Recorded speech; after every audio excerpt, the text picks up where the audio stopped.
You've said it today already, probably more than once. Two letters, no real meaning on their own, used by basically every human on Earth who speaks any English at all. Okay, and almost nobody who says it knows where it actually came from. The real answer is stranger than you'd guess, and it starts with a bad joke that was only supposed to last a week. It was born from an 1830s slang trend.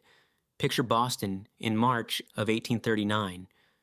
Newspapers were the social media of the era, and young educated writers had a running joke going. They'd deliberately misspell common phrases, then abbreviate the misspelling just to sound clever to each other. No go became no go, shortened to KG.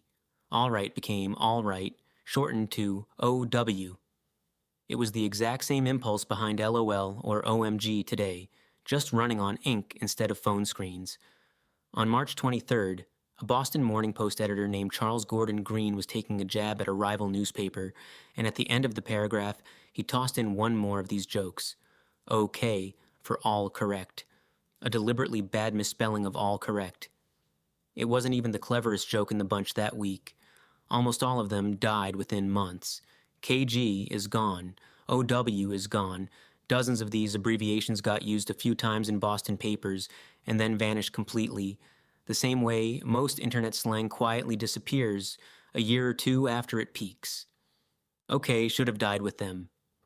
Instead, by sheer accident, it got a second life it never earned on its own merit. A presidential election saved it. The following year, Martin Van Buren ran for re-election. His nickname was Old Kinderhook, and after his hometown in New York. His campaign needed something short and punchy, and someone realized the initials lined up perfectly. Vote for OK became an actual campaign slogan. Plastered everywhere, a struggling joke from a newspaper suddenly had national political backing. People who had never read the original joke were now shouting the abbreviation at rallies, with no idea it started as a deliberately bad spelling.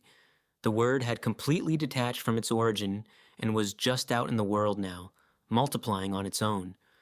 For over 100 years afterward, nobody actually knew this. The real story got buried so completely that competing legends took over. Some said it came from a Choctaw word. Some credited a biscuit company owner with the initials OK. Others insisted Andrew Jackson was just a bad speller. It wasn't until the 1960s that a linguist named Alan Walker Red tracked the whole thing back through old newspaper archives and proved, beyond doubt, that it really did start as a throwaway joke about a different newspaper. And it didn't stop at English. OK has been adopted, almost unchanged, into dozens of languages that don't share an alphabet, a grammar structure, or any linguistic history with English at all. Linguists generally consider it one of the most recognized words on the entire planet, understood far beyond where English itself is actually spoken. A word invented to mock a rival newspaper for one afternoon is now arguably more universally understood than most national flags, so next time you say it without thinking, which you definitely will. Today, remember, it started as a deliberately bad spelling that wasn't even supposed to survive the week. It only made it this far because a politician's nickname happened to fit. Out of every clever thing anyone in Boston tried to say that year, the dumbest joke in the room is the one that took over the world.